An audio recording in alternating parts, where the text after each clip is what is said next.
नमस्कार दोस्तों, कैसे हो आप सभी। स्वागत करते हैं आप सभी कई वस्तु जी को इसमें। तो दोस्तों आज से देखिए बिहार एसएससी कार्यालय परिचारी वैकेंसी 2025 के लिए हिंदी का एक न्यू प्रैक्टिस सेट शुरू कर रहे हैं जो बिल्कुल आपके एग्जाम सिलेबस पर है।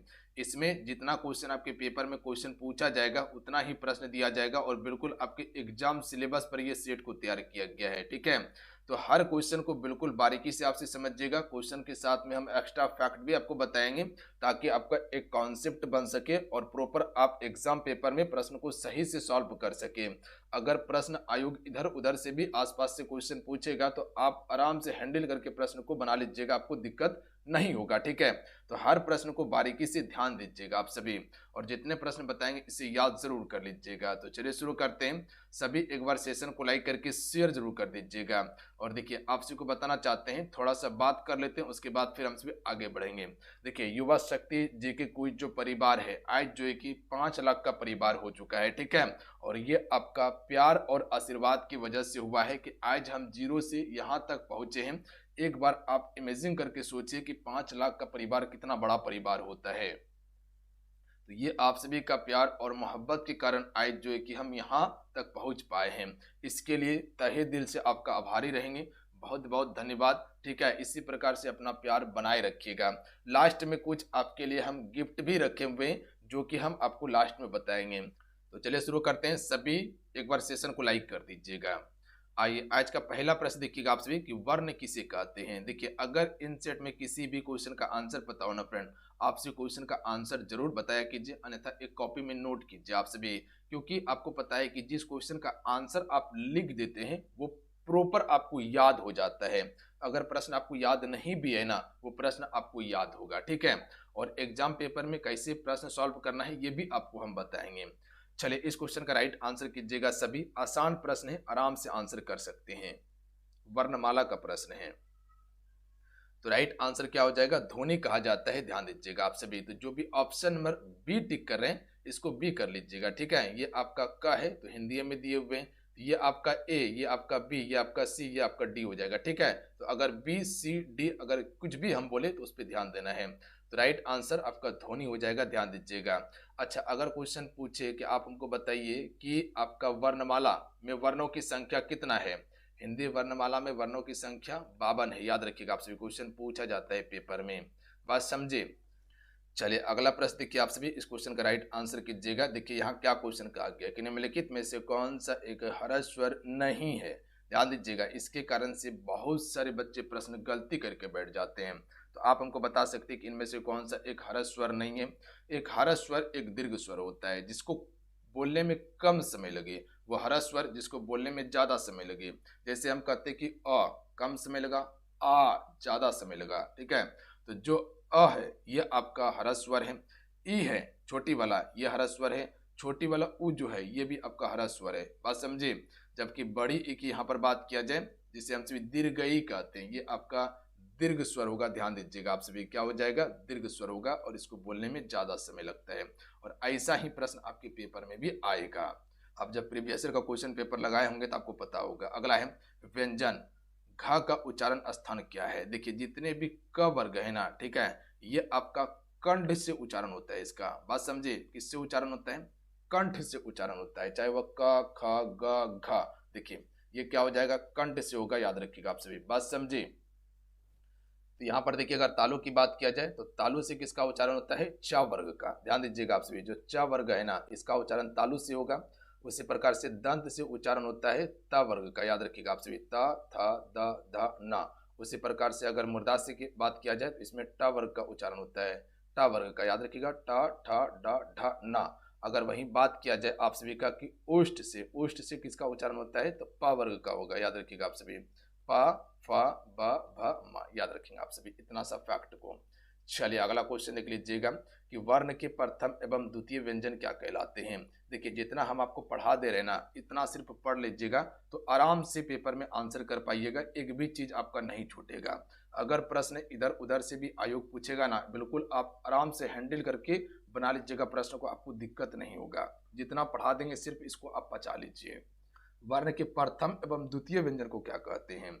देखिए जैसे कि लिखते हैं क हो गया, ख हो गया, उसी प्रकार से ग हो गया, घ हो गया, अंघा हो गया। ठीक है, तो इसमें प्रथम द्वितीय व्यंजन को हमसे किस नाम से जानते हैं? तो पहला और द्वितीय ये वाला जो व्यंजन होता है, तो इसे जो कहा जाता है अघोष वर्ण कहा जाता है, जबकि तीसरा चौथा पांचवा को सघोष वर्ण कहा जाता है। याद रखिएगा आप सभी, तीसरा चौथा पांचवा सघोष और पहला दूसरा अघोष होता है। तो यहाँ पर प्रथम और द्वितीय पूछा गया था, तो यहाँ पर क्या हो जाएगा? अघोष हो जाएगा। चलिए अगला क्वेश्चन देख लीजिएगा आप सभी। खोपड़ी खुजलाना मुहावरे का अर्थ क्या होता है? देखिए, खोपड़ी खुजलाना यानी कि शैतानी का काम करना। तो ऑप्शन नंबर क्या हो जाएगा? डी राइट आंसर होगा, शैतानी का काम करना। अगला है दांत पीस कर रह जाना, मुहावरे का भाव क्या होगा? चलिए आंसर कीजिएगा आप सभी। जैसे कि खूल खौलना, उसी प्रकार से दांत पीस कर रह जाना, मुहावरे का अर्थ क्या हो सकता है? तो याद रखिएगा क्रोध रोक लेना। याद रखिएगा आप सभी, क्या हो जाएगा? क्रोध रोक लेना। ऑप्शन नंबर क्या हो जाएगा? बी करेक्ट आंसर होगा। क्वेश्चन नंबर 7 का आंसर कीजिएगा आप सभी कि रंग फड़काना मुहावरे का अर्थ क्या होगा? देखिए, अगर रंग फड़काने की बात किया जाए तो उत्साह भर जाना। याद रखिएगा, मन में उत्साह भर जाना, इसी को कह सकते हैं कि रंग फड़काना। बात समझे? तो उत्साह भर जाना इसका राइट आंसर होगा। चलिए अगला क्वेश्चन देखिए, हुक्का मारना मुहावरे का अर्थ क्या होता है? हुक्का मारना मुहावरे का, देखिए मुहावरे का अक्सर प्रश्न आपके पेपर में कम से कम नहीं भी तो 2 से 3 प्रश्न आपके पेपर में आएगा ही आएगा। बात समझे आप सभी?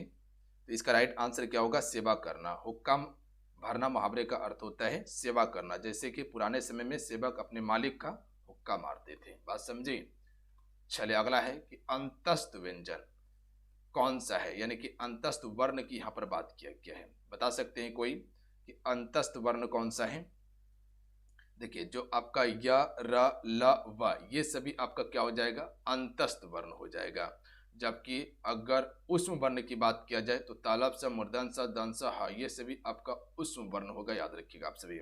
बात समझे कि नहीं? बात समझे? बिल्कुल। तो ऑप्शन में बी राइट आंसर हो जाएगा। देखिए, जितने भी आपसे मेरे साथ में जुड़े हुए सेशन को जरूर लाइक करके अपना प्यार दीजिएगा, ठीक है? इतना तो प्यार देके आप सभी 0 से 5 लाख तक पुरा दिए हैं, ठीक है? 5 लाख तक पुरा दिए 0 से देके। तो अब आगे भी आप सभी अपना प्यार बनाए रहिएगा। इस खुशी में हम जितने भी कोर्स है उस पर 50% ऑफ कर दिए हैं। तो जो भी बच्चे कोर्स को ज्वाइन करना चाहते हैं जाके ज्वाइन कर सकते हैं। मान लीजिए कोई कोर्स 400 का है तो इसको अभी हम 200 रुपया कर दिए हैं। जाके फटाफट ज्वाइन करके तैयारी शुरू कर दीजिए। यही गिफ्ट आपके लिए रखे हुए थे। कंप्लीट तैयारी करवा रहे, बिंदास होकर तैयारी कीजिए, कहीं कोई दिक्कत नहीं है, बेस्ट कंटेंट के साथ में। अब जो भी बच्चे नहीं कोर्स को अफोर्ड कर पा रहे थे अब वो भी इस कोर्स को ले लीजिएगा। बहुत ही कम फी रख दिया आपके लिए। जब सबके लिए गिफ्ट है तो आपके लिए भी गिफ्ट हम प्रोवाइड कर दिए हैं कि जाइए, बहुत ही कम फी कर दिया आपके लिए हम। ज्वाइन कैसे करना है? एप्लीकेशन का लिंक डिस्क्रिप्शन में और कमेंट बॉक्स में पिन कर दी है। एप्लीकेशन शो कर रहा है, सक्सेस योद्धा एप्लीकेशन का नाम है, युवा शक्ति का ही है। इसी को डाउनलोड करके रजिस्ट्रेशन कर लीजिएगा, उसके बाद ज्वाइन कर लीजिए और तैयारी कीजिए मिशन मोड में। और लक्ष्य रखिए कि हम 0 से 5 लाख पहुंचे हुए हैं, तो आपको भी लक्ष्य रखना है कि एक सीट हमको पक्का करना है। आपकी बार किसी भी हालत में सरकारी नौकरी चाहिए घर में। बात समझिए? तो जाइए ज्वाइन कीजिए और माँ बाप का सपना पूरा कीजिए अभी से आप सभी। चलिए इस क्वेश्चन का आंसर कीजिएगा कि देवेंद्र शब्द में कौन सी संधि होगा? देखिए, संधि पहचानने के लिए अभी कुछ चीजें आपको बताएंगे, ठीक है? देखिए, इसमें गुण संधि होता है। डायरेक्ट एक आप ट्रिक याद रखिएगा, आपको बता रहे हैं। देखिए, यहां पर समझिएगा आप सभी कि जैसे अगर दीर्घ संधि अगर पहचानना होना तो दीर्घ संधि में आपको अ हो गया, ई हो गया या आपका उ हो गया, बड़ी वाला ध्यान दीजिएगा। ये अ हो गया, ये ई हो गया या उ हो गया, ठीक है? तो ये आपका बड़ी वाला का उपयोग आपका दीर्घ संधि में होता है। गुण संधि की बात किया जाए तो इसमें ए का मात्रा, उसके बाद अर हो गया या ओ हो गया, ध्यान दीजिएगा आप सभी। तो यहाँ पर हम आपको गुण संधि बताए थे ना, यहाँ पर देखिए आपका ए का मात्रा है ना, तो इसमें आपका गुण संधि होगा। उसी प्रकार से अगर वृद्धि संधि की बात किया जाए तो इसमें आपका अय का मात्रा हो गया और औ का मात्रा हो गया, ध्यान दीजिएगा, आपको वृद्धि संधि में दिखने के लिए मिलेगा।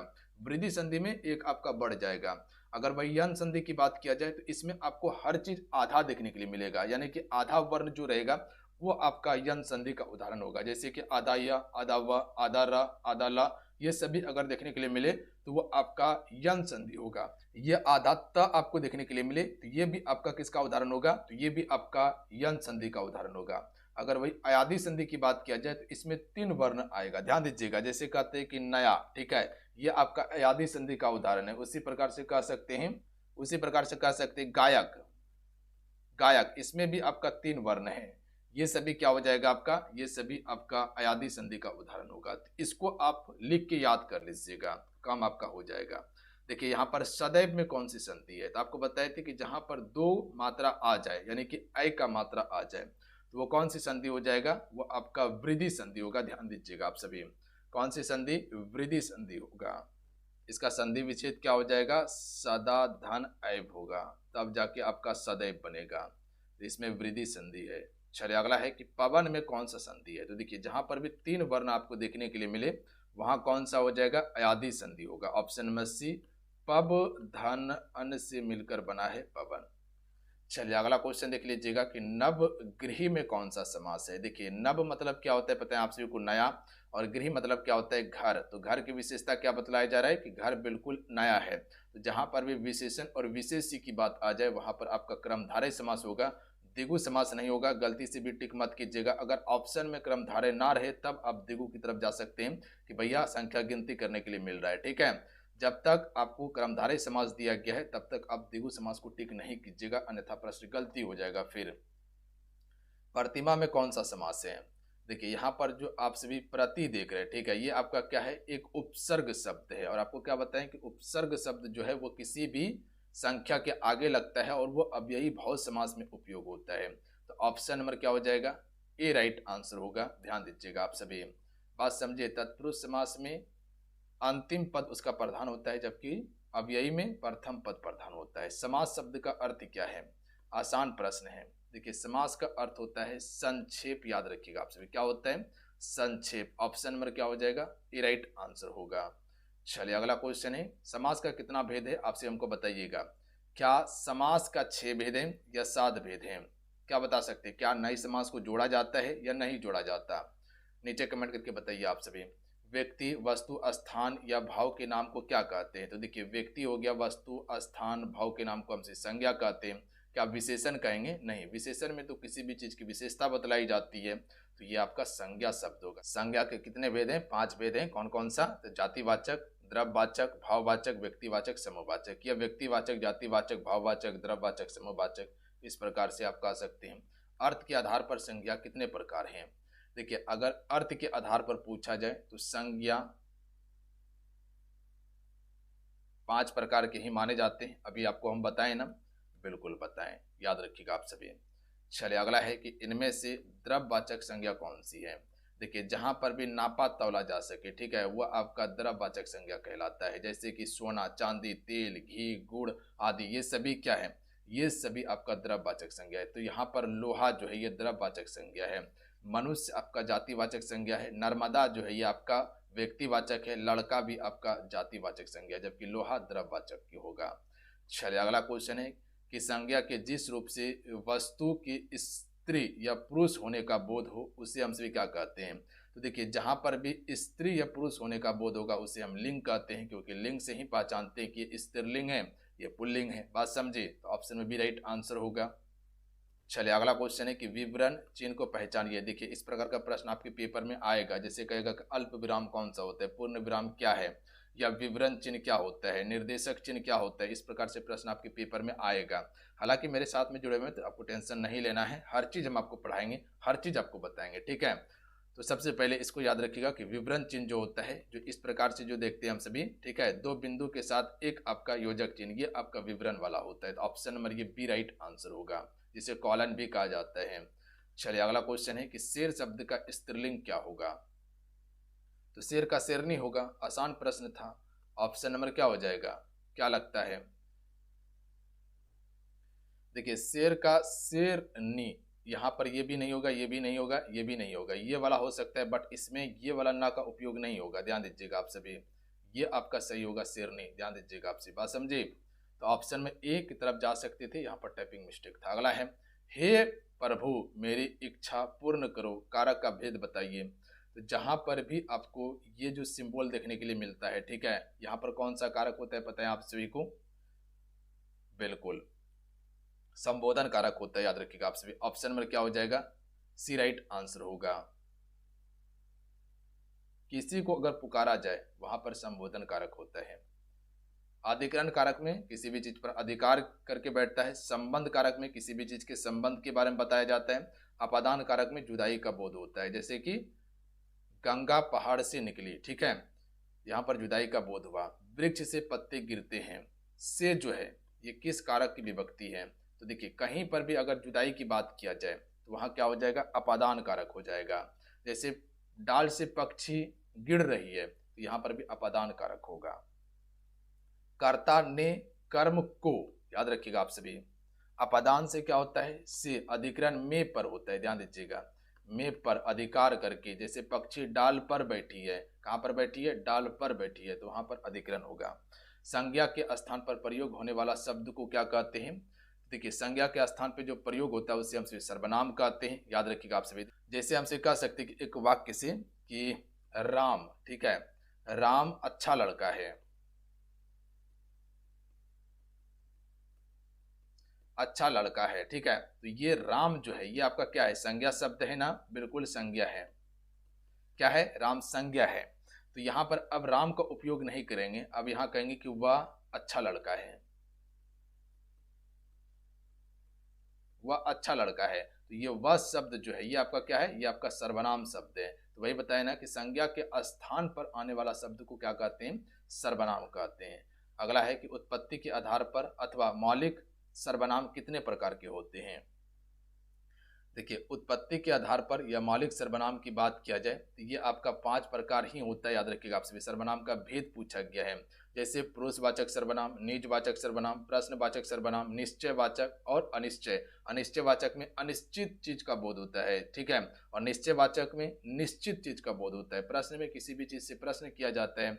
निजवाचक में निजी चीज का बोध होगा और पुरुषवाचक में किसी पुरुष के बारे में बात किया जाएगा। बात समझिए। चलिए अगला है कि अनिश्चयवाचक सर्वनाम क्या है? तो देखिए अभी एक बताएं कि निश्चित कह सकते हैं कि ये पेन है, तो ये निश्चित है कि ये पेन ही है, ठीक है, तो ये आपका क्या हो जाएगा? निश्चयवाचक सर्वनाम होगा। और यह कहेंगे कि वह कुछ है, कुछ क्या है पता नहीं है, ठीक है, वो अनिश्चित बात यहाँ पर किया गया है। कुछ है, वहां कुछ है, क्या है पता नहीं है। तो जो ये कुछ शब्द देख रहे हैं ये अनिश्चयवाचक सर्वनाम का है। बात समझे। कौन की बात किया जाए तो ये प्रश्नवाचक सर्वनाम होगा। बात समझे। चलिए अगला है कि किस रस का अस्थायी भाव क्या है? रीति है। तो देखिए अगर रीति की बात किया जाए तो श्रृंगार रस का अस्थायी भाव क्या होता है? रीति होता है। तो option number B right answer होगा। श्रृंगार का राजा भी कहा जाता है इसको। चलिए अगला है कि हास्य रस का अस्थायी भाव क्या होता है? तो हास्य ही होता है, याद रखिएगा आपसे, हास्य रस का अस्थायी भाव हास्य होता है। चलिए अगला क्वेश्चन है कि कौन सा शब्द बहुवचन है? देखिए बहुवचन की बात किया जाए तो एक से अधिक का बोध होता है, वहां पर बहुवचन होता है। बात समझे। एक वचन में क्या होता है? एक व्यक्ति या वस्तु का बोध होता है, बहुवचन में एक से अधिक का होता है। तो राधा ये आपका एक वचन, दर्शन, पानी एक वचन है, दिन क्या है? ये आपका बहुवचन का उदाहरण है। बात समझे। अगला है कि नदी शब्द का बहुवचन क्या होगा? तो नदी का जहां पर भी एक दिया गया है, ठीक है, इसको बहुवचन दिया हुआ है तो यहाँ पर आप सिर्फ आंसर लगा दीजिए, ठीक है, चंद्र बिंदु का प्रयोग कीजिए। जैसे कि नदियां, ये आपका क्या है? ये आपका बहुवचन हो जाएगा। अगला है कि मेदनी का पर्यायवाची क्या होगा? देखिए मेदनी का पर्यायवाची जो हो जाएगा वह अवनी होगा। ऑप्शन नंबर क्या हो जाएगा? डी राइट आंसर होगा। और ये भी आपका पृथ्वी का पर्यायवाची है, ध्यान दीजिएगा आप सभी। जैसे धरती, क्षमा, भूमि, मेदनी, अवनी ये सभी पृथ्वी का पर्यायवाची है। बात समझे। अगला है कि द्रुमन का पर्यायवाची शब्द है, तो ये आपका विटप होगा या वृक्ष होगा। ध्यान दीजिएगा आप सभी। तो यहाँ पर विटप कह सकते हैं। विटप किसका पर्यायवाची माना जाता है? वृक्ष का। या द्रुमन इसका बिल्कुल राइट आंसर होगा।